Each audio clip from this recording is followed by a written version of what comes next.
First of all, education is the process of transferring life from the living to the living.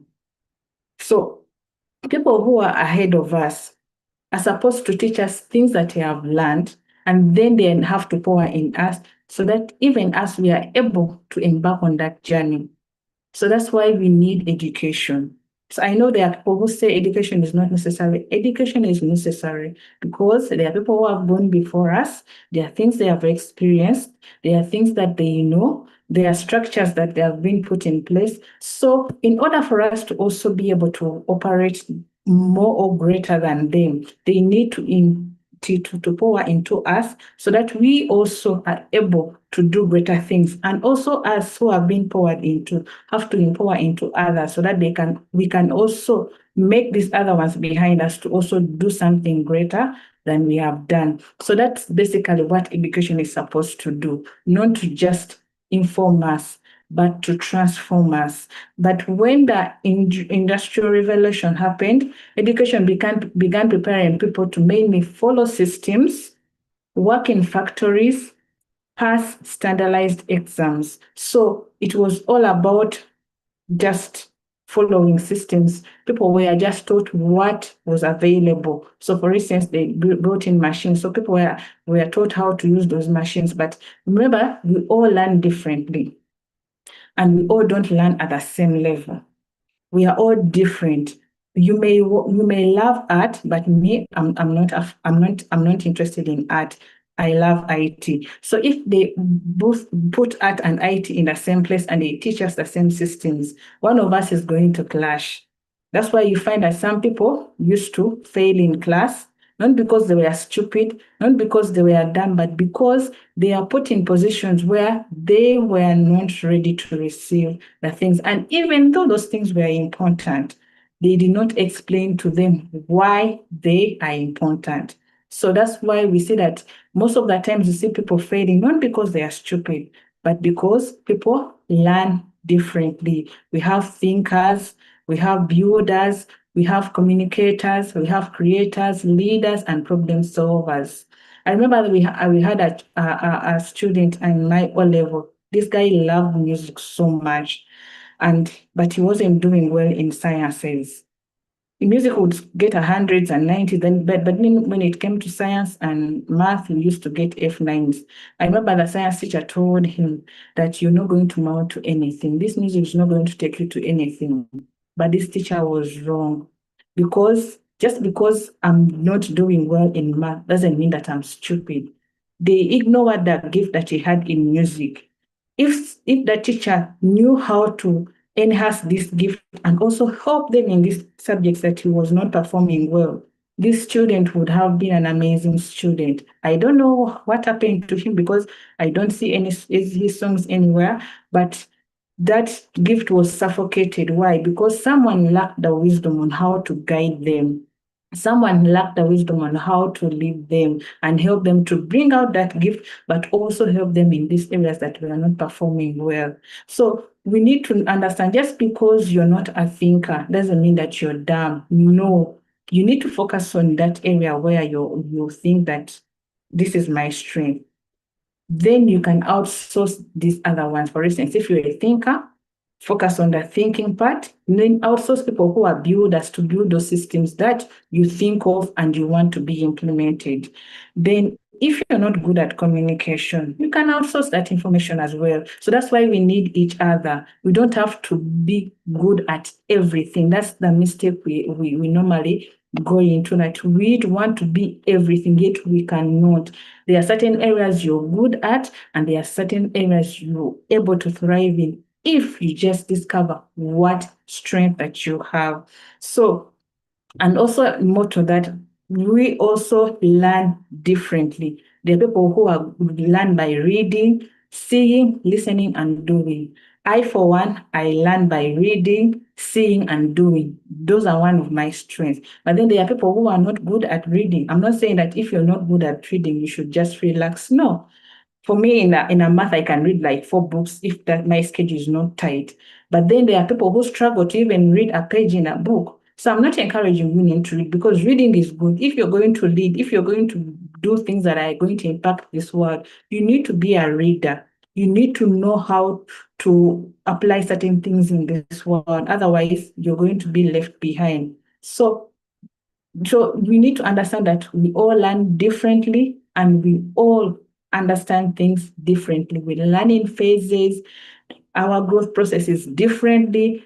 I'll give an example. Sometimes we parents will make this mistake. Just because your child is 7 years and a neighbor's child is 7 years, you want to compare your child with a neighbor's child. That is wrong. Just because your child is 7 years and a neighbor's child is 7 years doesn't mean that they process information the same. They all grow differently. Have you ever met people who are old, but the way they process things is sometimes you even question yourself if this person has a brain. It's not that because they are stupid, but they process information differently. So even parents, as you're helping your children, you need to understand that they learn differently. Just because she's 7 years and a neighbor's child is 7 years and maybe they are good at public speaking, they are good at swimming, don't put that pressure on your daughter or your child because you want to see them do the same. No, give them time. Let them discover what their strength is and then help them in those areas you think that they are struggling. I remember I was handling a student. This student told me that they didn't see the purpose of studying math because they are not going to use it. I did not answer them immediately, but one time when I was praying, this is what the Lord revealed to me that yes, you may not have to use math in every subject, but you need to understand that you need a language to communicate to someone who knows math. For example, most people don't like science because of biology. Now imagine have a pain. Let me say you don't know what this is. And then you tell someone this one is paining. The reason why you cannot communicate is because you don't know the language they use to communicate. But if you know that this is an eye, you will go to your doctor and tell the doctor, Doctor, my eye is paining. You don't have to know everything in biology, but know the basics. So when I'm training my students, yes, they give me those questions, but this is what I tell them that you may not have to be advanced in math, but you need to know something. You may not, you're not going to use science in what you're going to do, but you know some basics about science, about social studies. In that when you meet people who are good in these areas, you have a language to communicate with them. You have a way of maybe directing them because one of my students, they love building. But then, if you're a builder and you don't want to know anything about accounts and everything, how are you going to communicate to your accountant on how to make for you a budget and even a proposal or an invoice? Yet you don't want to do anything to do with numbers or accounts. So you need to know just a basic of things for you to be able to communicate with other people. So that's why you need to understand. But that doesn't mean that you need to start competing with people who are good in those areas because you also want to fit in that space. No, focus in the space you're good at and then you outsource this other information out. That's why we need each other. We cannot run this world solely. We need each other. We need to work with other people. Then education is meant for transformation. Education should help people identify who you are. The only way you're going to identify who you are is through Christ. I know right now I may be talking to people who are non-Christians, but God is our source and our identity, it comes from Him. And without Him, we cannot fulfill purpose. I know there are people in the world doing great things. Motivation speakers are speaking out saying, fulfill purpose, chase your purpose. But you need to understand what purpose is. I'm not going to go into the details of purpose. There is a video I'm going to release on my YouTube channel. So maybe you can listen to it to help you understand what purpose is according to God's perspective and not the world's perspective. Purpose is not about achieving great things, but it's about doing what God created you to do. So for more information, look out for that video. I will be uploading it. So then the other thing, what kind of person am I becoming? You need to know the person you're becoming, not just what your friend or your neighbor is becoming, because you also make that mistake. Because you see your friend thriving in accounts, you also want to go there, not knowing that that is their strength. You're going to go there, you're going to be frustrated, things are not going to be adding up, and you're going to feel lost. Why? Because you're trying to go into something that you're not created to do. That's why you have to go back to knowing who we are, then what kind of person am I becoming? Then you also get to know what gifts am I good at. I'll give an example of the gift that I have. On 2020, in COVID, I realized that I had the teaching of gifting. I'm also good at IT. There are also other things that I'm good at. So you need to know what gifts you are, but you need to understand that a gift is different from purpose. A gift is supposed to is like a tool that enables you to do the purpose that God has called you to do. For example, God has called me to the children and to help them understand the real purpose of education. But in there, I have the gift of teaching. I also have IT because I also help children to do IT this year. So in there, I'm doing my calling, but I'm also using the gifts that God has called you, because whenever God calls you, He also gives you gifts to use to fulfill the purpose that He has ordained for you. So purpose is what you were created to do. You need to also know that knowledge informs the mind, but then purpose transforms a life. They are two different. Knowledge informs you, purpose transform you. I love what TPC and signature speaker is doing to us, because it's not just informing us, but it's also making us to do. Because for you to fulfill purpose, you have to do. Just most of most of the things that we learned from school, they just informed us, but they do not give us that space to do what we learned. So that's why we are stuck. Yes, we have this information, but then we don't know how to go out there and do. That is the most important thing, that as the children are being educated, as you're being educated, as you're going for that certificate, don't just go there to get information. After getting that information, start applying it, get understanding, get wisdom, so that you start doing what has been imparted in you. Otherwise, many people are seated on information because they lack that to do. So thank you, Signature Speak and TPC, for really, really pushing us even out of our comfort zone. So that's the same thing we're supposed to do also in our lives. So this problem of education is not only to the children, it is also to adults, graduates, professions, people returning to school. They are searching for direction because the purpose of education is not defined as they're pursuing those certificates. But if it's defined, people should not be looking for jobs. You should someone, for instance, right now I'm at a stage whereby there are certain opportunities that come my way, and I just say, no, this is not for me, because now I know what I'm called to do. I know what to go for and not what to go for. I know what to settle for and not what to settle for. Why? Because purpose is defined. But if you don't know, you're going to go with every wind of trend that is coming on. And now people are looking for content creators. So everyone is doing that short course about content creation. But there are people who are just doing it just to get a money, to get a job. But shouldn't be the case with you. You should go for that content creation course for a purpose. If I'm to go for that content creation course, is for me to grow in my areas of bringing out information that is going to help people and also impact their lives, not to just get money or get us start fixing my side hustles. No, because right now that is also the trend. People are going for this because they are going to get a side hustle, which is good, but then can you ask yourself, what is the purpose of this certificate that I'm pursuing? What is the purpose of this course that I'm pursuing?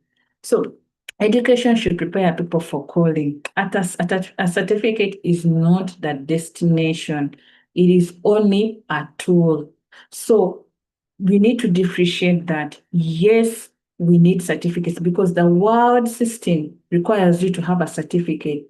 Right now, if I have a big organization, I'm not going to employ you by faith. I need you to show me papers. Yes, there are certain things I'm going to look at, but then a certificate is also important because right now the regulations in the country, they require people to have certificates. So there is that audit they do in companies, and if they find someone without the qualifications, they can sue the company. So that's why we need certificates. But then for you to go for that certificate, first know the purpose of it.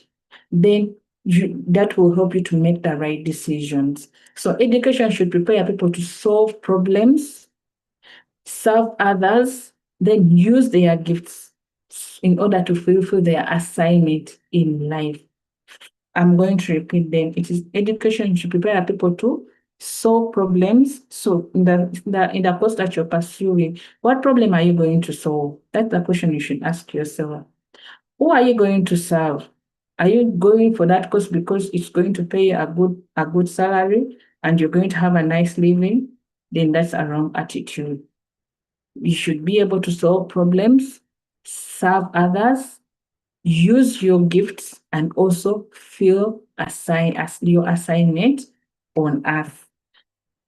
So, what is the role of the parents and teachers and institutions? First of all, parents, you need to help your children discover their gifts early.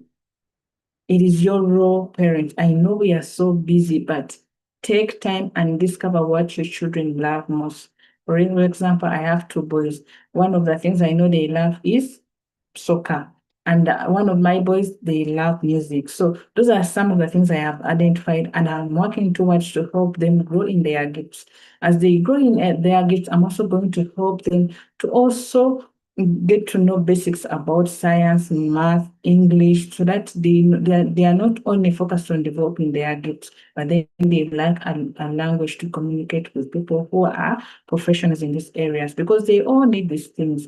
Education is not a waste of time. Science, SST, math, English is not a waste of time. It's supposed to give you a language to communicate to the world that's out there, or to the people that you're going to work with.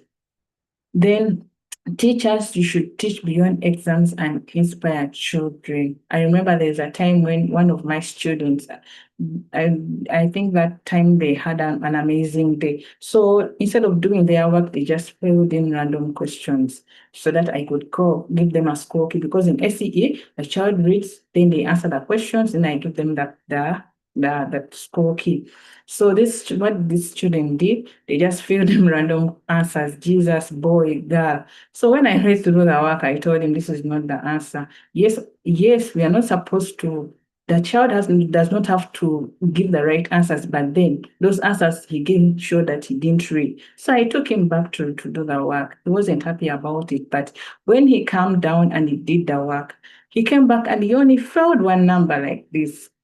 Why? Because, and I explained to him why I did that. I want you to understand. I just don't want you to finish the test and I give you another one and I score you. I want you to understand. So that's the thing I normally tell to my students, that the most important thing is understanding. Because if you don't understand what you're doing, when you proceed to the next space, you're going to struggle. When you proceed to the next level, you're going to struggle. So that's one thing I emphasize to my children. So if you're a teacher out here, please make sure that you inspire your children to learn beyond just passing exams and also getting certificates, but to also know their purpose.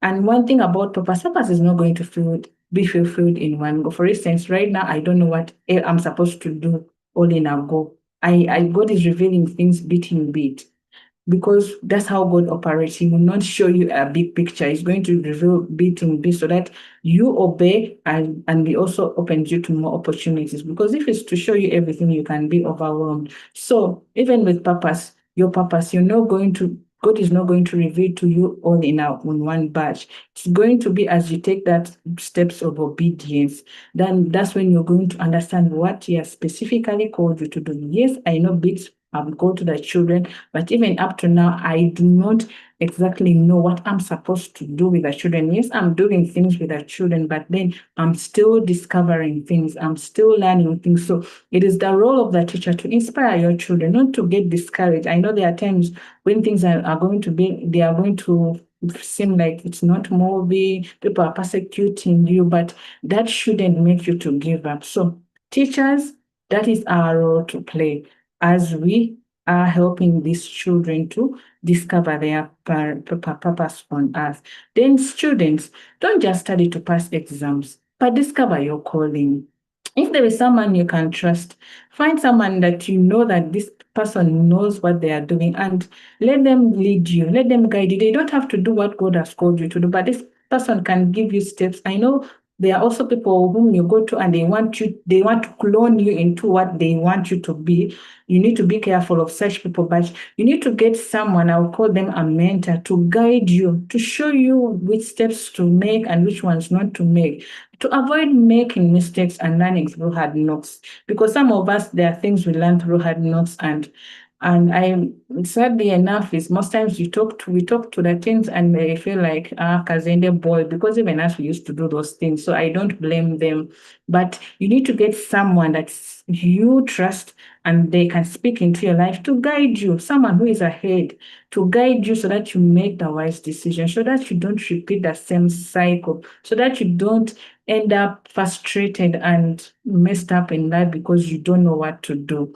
Then professions, you need to continue learning and growing. Me, I remember when we were about to finish campus. No, before that, even in A level, we used to burn our books because we are done with school. No stress. But then there was campus. But even after campus, you still need to learn, because that role that you're going to get in a company, you need to learn, you need to grow. Otherwise, if you come and you remain the way you came, they are going to promote other people, even sometimes fire you. So you need to continue growing and learning. But it is good to first know what you are called to do, and then you will be able to make the right decision. You will be able to know which certificate to go for. For example, right now I'm pursuing a postgraduate in education. After that, I'm going for a master's, but I'm doing that because now I have a clear knowing of what God has called me to be. But before I did, I was going to go more into IT. I wanted to be a software engineer. I wanted to do more about IT, but then now I know what God has called me. Now I know what to focus on. And it is helping me to silence all the other voices and to focus on what He has called me. And it has helped me to not to be confused. And even though people come with opportunities which are fat, I politely tell them, no, that is not my area. This is where I'm called to be. So that's why True Quests exists. True Quest, mainly we are here to help parents with your children, to help your children discover truth, understand their identity, and reconnect learning with purpose. Remember, education is good, schools are tools, but then parents, you're the primary educators. God was our first teacher. We see that in the book of Eden. I mean, in the book of Genesis, where He taught Adam and Eve in the Garden of Eden. But then He gave the responsibility to us. So parents, don't just send your children to be educated at school. It has to start from home. Just even teaching your child how to sit on the toilet, you're educating them. I know some parents, we are so busy that we end up leaving everything to the teachers, but that is not right. You need to have a voice in your children. So that's why TrueQuest, we are here to assist parents so that children can discover truth, understand their identity when they are still young, because when they know who they are and whose they are not going to struggle like we did. And then reconnecting learning with purpose. They will enjoy school. They will not be frustrated when they go to school, because they will know the reason why I'm studying math is because I need to understand a certain language in math to communicate with people who are good in math. The reason why I'm doing science is because I need to have a language to communicate with a doctor. So when children know that at a young age, they will love school. They will not be frustrated. And they will also know that even though I may be struggling in science, I need science because I need to communicate to someone who knows this language more than I do. But then I love SST. So I'm putting my strength here, even me, to help someone who may not be good in this subject. So that's how they need to view education, not just to get grades, good grades, and also get certificates. So as I close, education should not only prepare us to make a living, but it should prepare us to live out our calling. Thank you for listening. In case you have any question, please feel free. I'm ready to answer you.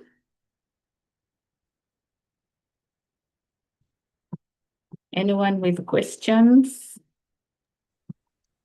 Thank you, Sharon, for the presentation, and thanks to all our audience that is here.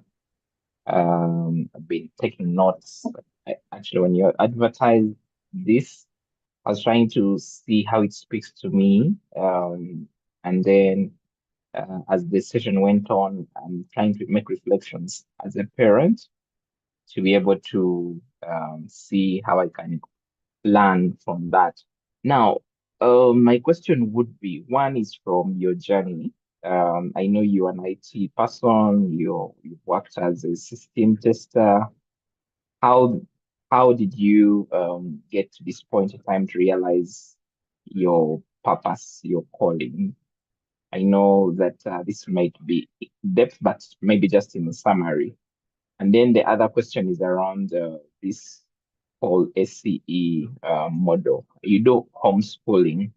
How do you balance with kids being able to have some element of meeting other students like we went through school? So that those experiences, how does a kid get, because even in organizations where they're going to work, they're going to work in teams and so on.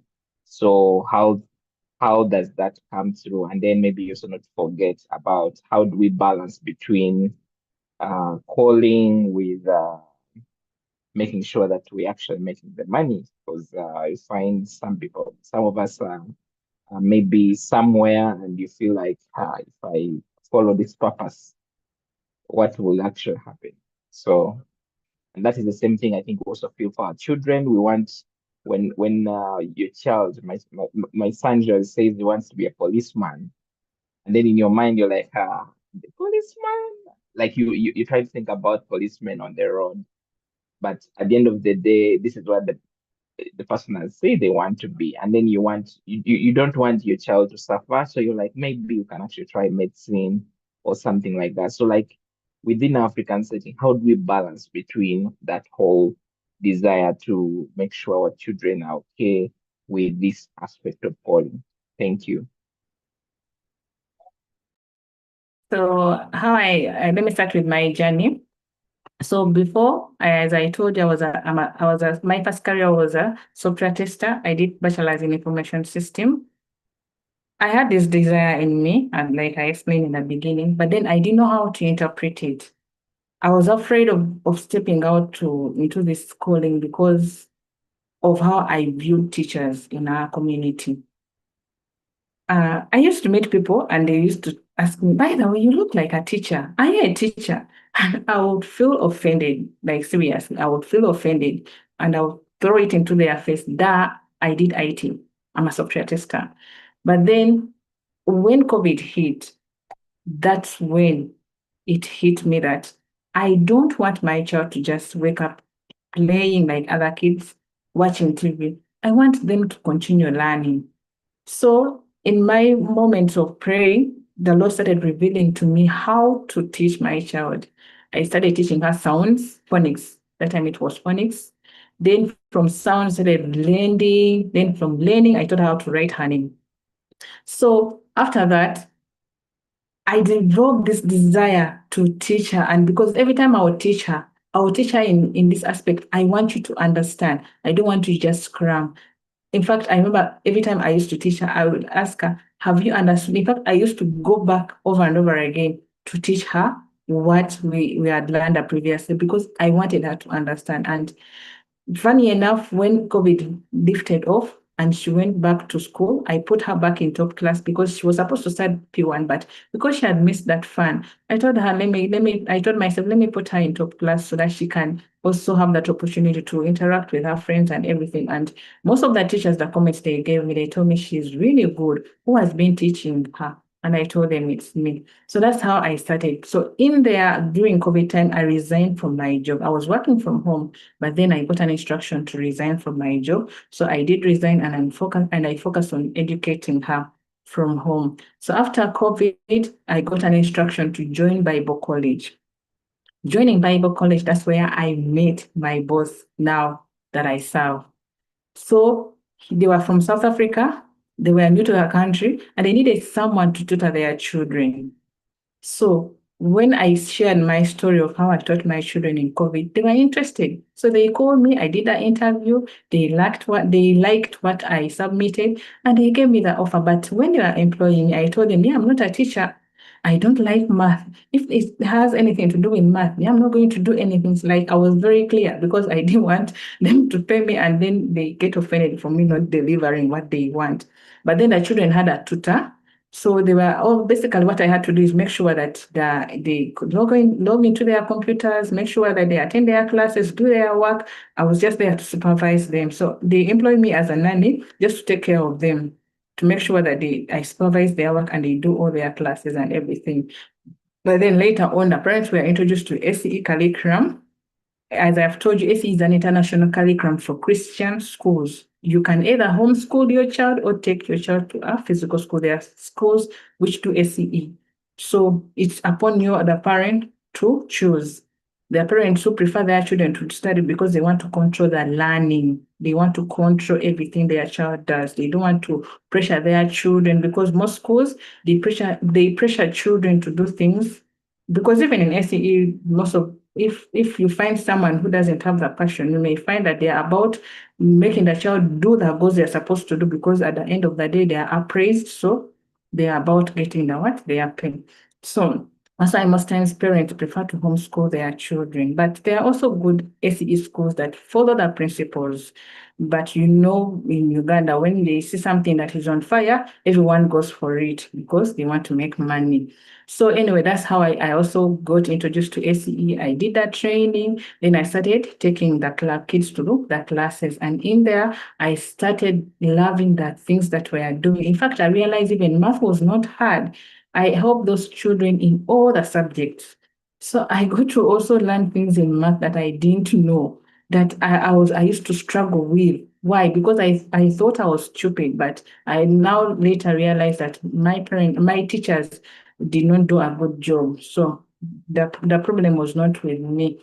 So anyway, that's so up to now we have been on that journey of SCE. So there are also parents who want to do it, but then they don't know how to start it. Some even don't know that homeschooling is legal in Uganda. Some even are worried if their children will get certificates to join campus. So I also help parents to know how the system works. Yes, your child can join university after they are done with SCE. Right now, the university I'm sure of is UCU, Uganda Christian Education. They can admit your child. Then the other universities, if it's a planned child, they can go outside countries. There are many schools outside countries that your child can study from with the SCE if they have the SCE certificate.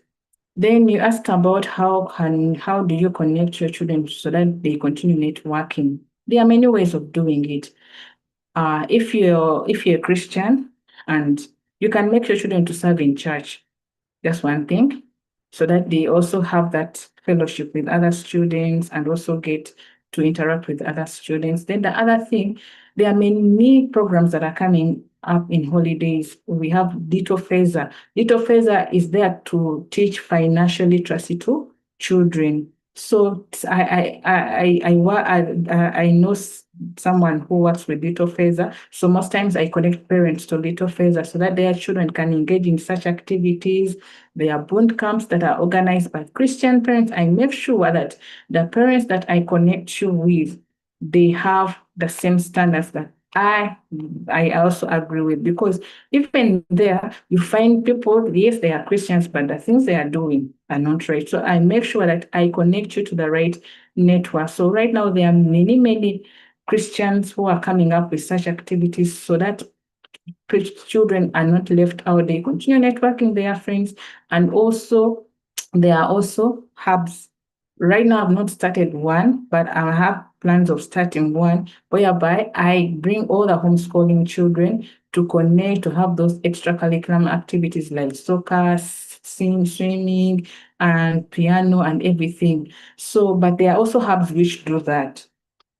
Though that one I just need to connect you, but I'm also in plans of developing such a hub so that we have a community where parents who are homeschooling their child, they don't have to worry that their children are going to lag behind or they are not going to be social with other children when they finish school, because they need to continue interacting, they need to continue fellowshipping with other students, and they also need to test the world, because the world is not going to be sweet to them. So we need to also tell them that, yes, we are teaching you to be godly, but then you're going to meet people who are not godly. This is how you can interact with them, or this is how you can respond to such people.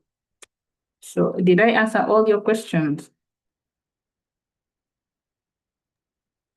Yes, you did. I think apart from the one of money versus calling, I don't know if you answered that. I don't know if I missed it. The what? Come again? I give an example of my son who wants to become a policeman, and when I think about Oh, that entire journey oh. of what policemen go through, I'm better off advising them to do medicine, because I think I medicine, understand. pilots, they're going Mm. to make good money and they will be well. So how does the parent balance between the calling with ensuring that the children can still be able to make a living out of that? Okay, I understand. Because even me, one of my sons, he wants to be a policeman. So we are on the same page. But this is how I went about it. You know, one thing about children at this age, they don't know exactly what they want. Because even as I remember when we were still young, they used to ask, what do you want to be? I want to be a teacher, a doctor, a lawyer. But as you grow on, you start discovering, by the way, I'm not a teacher, I'm not a lawyer. So you need to also, unless maybe your child is old enough, but if your child is still young, you just have to be patient with it. If they love to policeman things, you encourage them. But later on in life, they will discover, by the way, policeman is not my thing. And they will tell you, by the way, I don't like policeman, I want to do this. But if your child is old enough and that's what they want, encourage them, help them to grow in that area, because I know as parents, we have this mental that it has to shift, that we want our children to do certain professions, but that is not right. That's why I want to restore the purpose of education, that it is not for children to do what we want or what seems to look good in society, but to do what they were created to do. Because maybe, for instance, imagine that your child was called by God to be a policeman. Are you going to suffocate that gift? No, there are ways you can do it. I know there is a mindset shift that we have to change, but then you also have to understand that if this is what God wants the child to do, you need to assist them.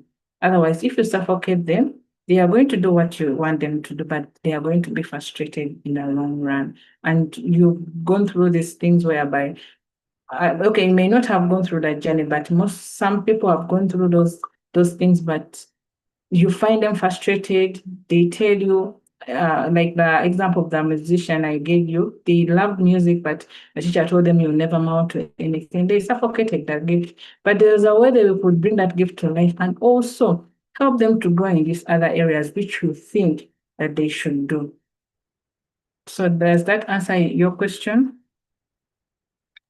It does really answers. And I think even maybe picking also from your journey as well, how you move from being a system tester now to becoming a teacher. I think for me, what I also try to pick is it's not that if somebody chooses to become a policeman that they'll actually be poor, or they will not really have.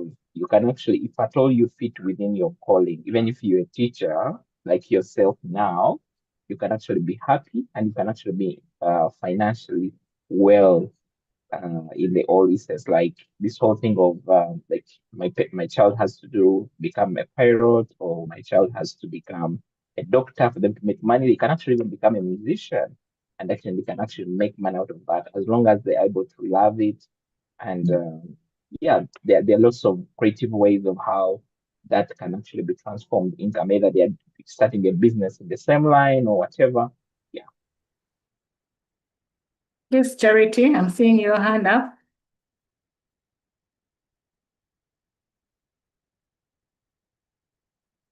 Charity.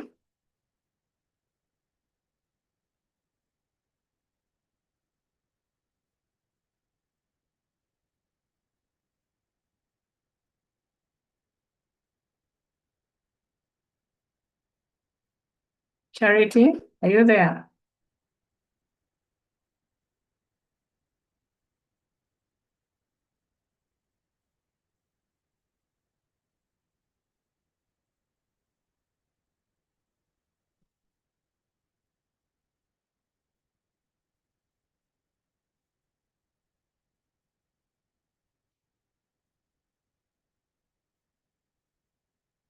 So someone asked here, in my perspective, is the new curriculum helping to address some of the problems in the education system?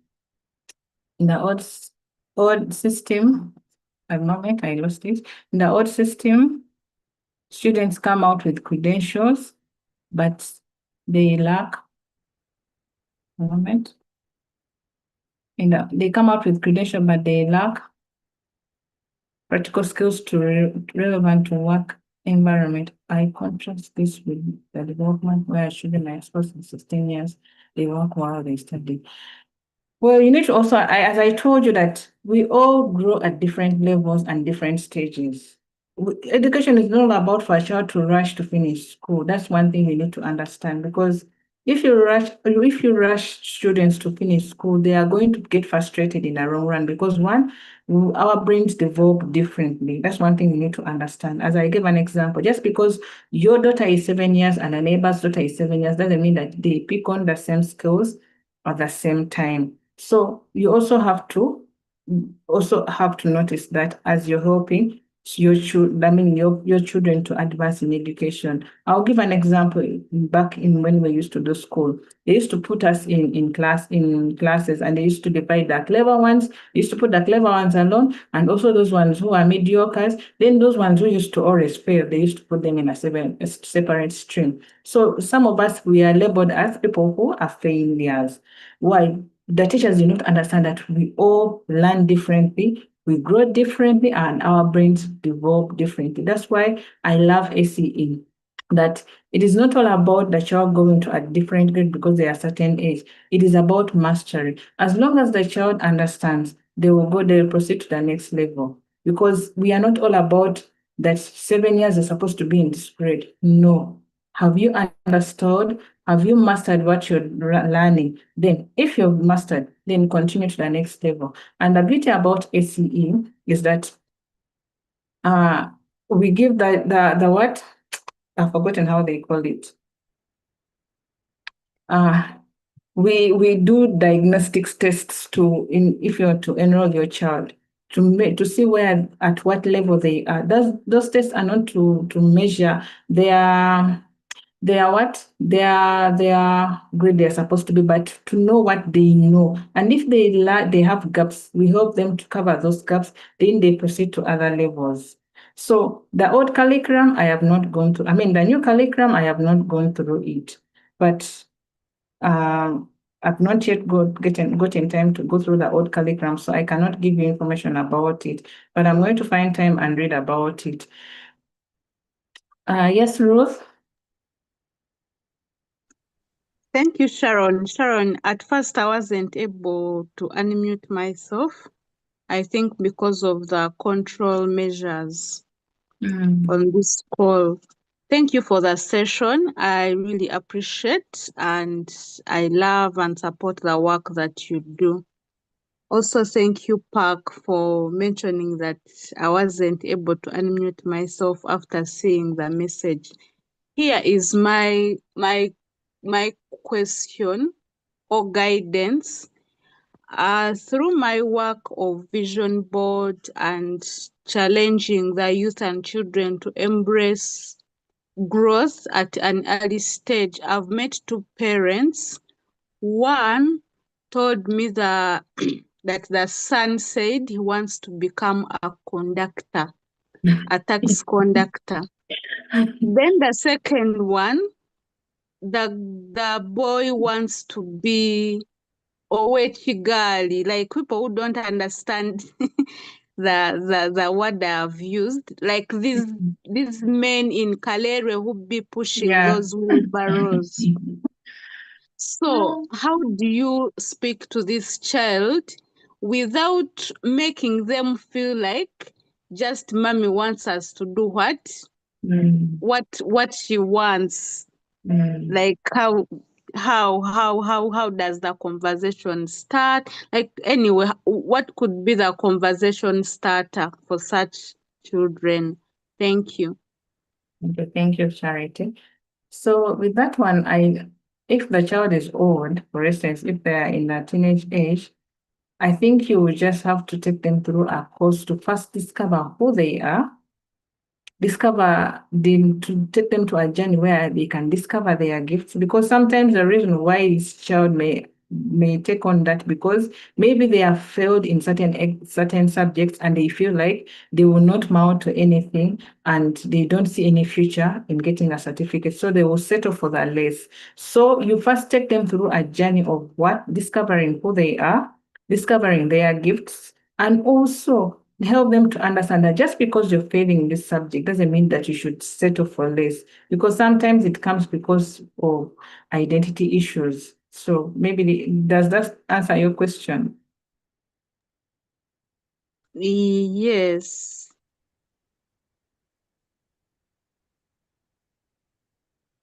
Growth? Thank you, Sharon, for inviting us and for everyone on the call. Thank you for attending. Now, my question is about these students, ACE students, like after high school. What happens to them? How do we integrate them into our local university system? Is there a way, like a bridging course or something because these students come out different from other students who have gone through the mainstream education. So I'd like some more light on that. Thank you. So basically, me, the way I'm doing the ACE curriculum, with ACE, we have projects. So we get to do hands-on activities. Children develop things. And as I've told you, I also assign them into extracurriculum activities whereby they meet other students. For instance, if they have organized boot camps, we go there. There is Little Feather, which I've told you about, which is about educating children in financial skills. So there are many ways of doing it. Your child is not going to be left behind. Trust me, it's not going to be left behind. But then when you're doing SCE, there is UCE. UCE, when you sign up for the ICCE certificate and the advanced certificate after the child is done with grade 12, they can join UCU, that is Uganda Christian Education. But then there is also another alternative, though that one I'm still doing research about it. Your documents can be converted into UCE or UACE, so that your child can join Makerere and also these other universities. So does it answer your question? Yes, it does. Thank you. Okay.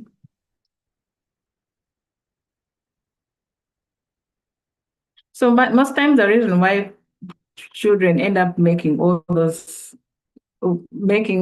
decisions saying they want to be someone is because they see someone and maybe they are seeing them thriving in that area and they think that that's where they are supposed to settle. Because then when it happens to us adults, you see someone going for an IT course, and because they are earning, they have a good job and salary, so you also end up going for that job, not knowing that just because they are good at that doesn't mean that you're also good at that area. So the same thing that happens to us parents also happens to our children, just as sometimes we need to be aligned with the right people to help us discover who we are so that we don't settle for less.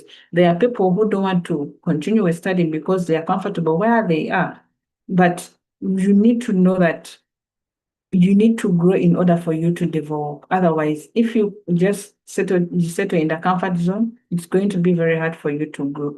So it's the same thing that we need to encourage on our children, that much as they may tell you they want to be a police officer or which girl, doesn't mean that you should be mad at them.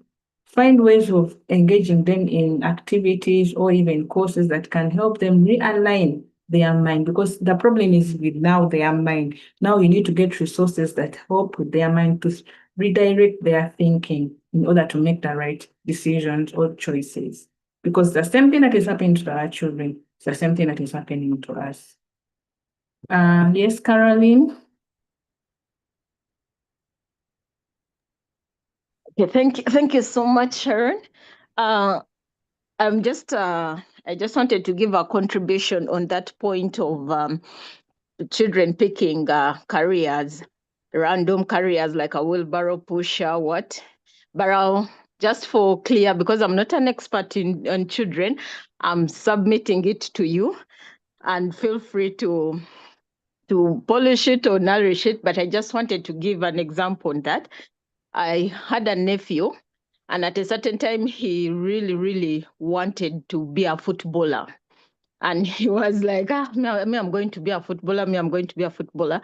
So to my perspective on it was, yes, unlike us adults, we are the ones who have now known that these jobs are low class. We are the ones who have faced all those differences, and we can tell that a policeman suffers what. But sometimes the children are genuinely innocent. They're genuinely excited of a certain thing, and they're genuinely looking at the wheelbarrow push, and they're looking at it, and they're not seeing the other things that the levels we have put because of our experiences. So what I did with my nephew, instead of completely bashing it off, you use that career that he has picked to develop a skill in him. Now, he was very, very weak in exercising, and he's a chubby boy, very fat, very tall, and we're fighting to teach him how to diet. You know, when boys are just growing and he's like 10 years. So when he said that, we used it as an advantage. Oh, wow, you know what a footballer needs to do? He has to exercise. Well, like, instead of you watching those TikTok funny clips on YouTube, look at what Ronaldo's son does. So we used it to develop skills in him. We're like, that's very good. You can make it football, but now you have to realize you need to diet. You need to work out. You need to exercise. And I'm telling you, the boy started doing those things, pursuing. So by the time he grows up to realize, now it's 1 year later, he realizes he doesn't want football, but he has worked at, he has learned a skill. Yeah. So I would lend it that you can use that for kids. They don't know that it's us who tell us the things that a gate man is what. And truly, if we are going to use things like purpose, if you were called to be there, if you were called to be a defense officer, you might start as a gate man. So you can use it to tell the kid, okay, but if you want to be an excellent askari, you must know how to maybe be disciplined, because all these careers need skills to excel in them. You can teach him discipline in that askaris don't just watch movies anyhow. Askaris have to know target. Askaris have to. So when they are pursuing it and they're growing, by the time they outgrow the career, they have at least learned a skill. That was what I wanted to submit. Yeah, that is right. Yeah, you don't just bash it out. You find a way of helping them. In fact, sometimes you put them in those areas and they get to test it, not in a harsh way, but sometimes even as adults, you may see someone doing IT, they are doing things very fast and quick, and you think, hey, IT is easy. Until when someone is there and they know the work that it takes, then they will realize that IT is not my thing. So yes, that is right. Yes, Maureen? Yes, Charity. Sorry, Sharon. Thank you for this session, and apologies, I came in a bit late, and apologies for that. So to submit on what who was this? Caroline. Caroline, what she was saying, I think it also depends on what these little ones watch. Let's say cartoons, the movies they be watching, and also the toys they use. I think it also starts from there when they pick skills. Let's say someone using toys for the doctor, like she picks it from there, but they need guidance through the journey. Yeah. So I just wanted to Other than Yeah, that, that's true. That's why parents, we are supposed to guide our children. What our parents used to do, for instance, if you told your parent you want to be an artist, they will beat you up. Yes, they may not like what you've told them, but they can guide you. Okay, you want to be an artist, but you need to know this and this and this, so that even you, when you're pursuing this career, you know what to look out for. So we need to change that as parents. That like my child told me he wants to be a police officer. Yes, I also don't want him to be one, but I'm not going to tell him you're stupid or you will not mount anything. But I'm going to give him things that challenge him so that he knows what he's going for, and also guide him that yes, you may want to be a police officer, but then there is also this and this that you need to do, so that they also make the right decision. And you know, to also understand that they are still young. If your child has not experienced certain things, it is going to be very hard for them to understand what you're telling them to do. So that's why you need to also apply grace in that, not to be harsh on them, not to be bitter towards them. In fact, even if it means for them to, for instance, if your child wants maybe to be a lawyer, and you know him being a lawyer is not going to help him at any cost, let him do that law course. Let him also experience it. Then, when he fails, then be ready to pick him up. But most of the times, what we do, we manipulate them, we threaten them, and then we don't give them that ability, that opportunity to discover who they are, because we need also to help them on this learning journey. Like us, there are things that I applied for, thinking that I was going to get something from them, but later I observed that I wasted time going for those things. Why? Because I lacked people to guide me. I was about getting the money, status quo, but now I know. Now I've experienced certain things. I've gone through some hard knocks. Now I know. So even the children that we are going to mentor, they are going to make mistakes. So you need to show them grace and not persecute them or crucify them because they have chosen to do something. Like the way someone's had mercy on you, you should also have mercy on them. And also understand they are talking from an area whereby they don't have any experience and understanding of what they are saying. So those are some of the things I do when I'm dealing with my students. Because even my students, they give me all kinds of weird questions. There's even one who told me it's stupid to do math. That's why they told me. In fact, every time they tell me it's stupid, I don't understand why I should be in school. It's stupid. This is what I want to do. Let me go for this.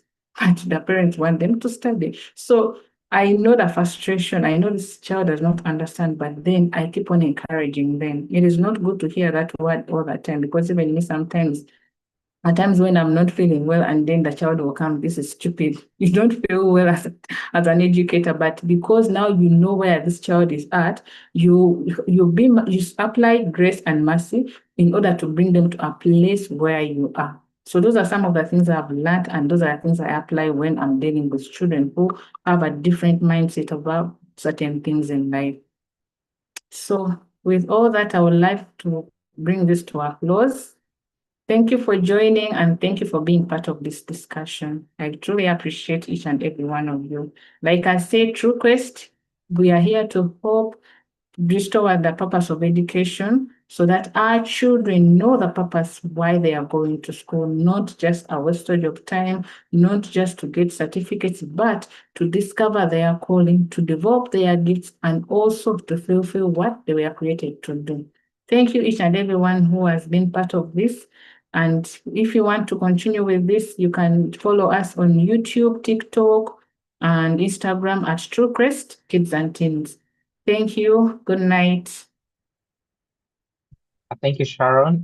Would you mind sharing maybe an email address or maybe your phone number, if that is okay with you? Or you could actually just put back the screen for the True Quest such that people can get the spelling. The True does not have The the E. E. Okay.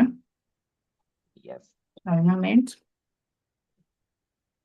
And then are you enrolling homeschool studying children at the moment?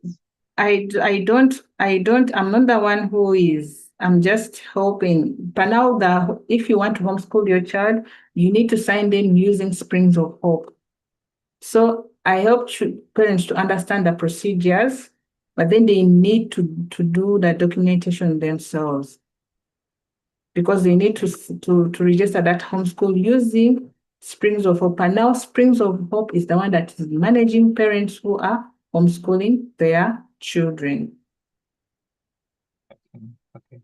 Thank you so much, Sharon, and thanks so much our participants for coming through. Good to have you, all of you. Thank you, Caroline, Charity, Mr. David Asanga, right there. We're glad to see you, Evelyn, Joanne, Juliana, Racio, Maureen, Rachel, Ruth. Thank you so much, everyone, for coming through. And those that are also watching us on YouTube, thank you so much. And those that are also watching the replay, we're glad to have you here. And thank you so much, Sharon, for coming through. I know this is just the beginning of many ways to learn. We have a lot of questions. For me, there's even one you mentioned and said, I received an instruction. I hope in the next session, you'll tell us about that instruction, like how does that instruction come and how do you actually embrace it to say, okay, I'm going to make the decision. So yeah, thanks. Thank you too. All right. Good night. Good night. Night.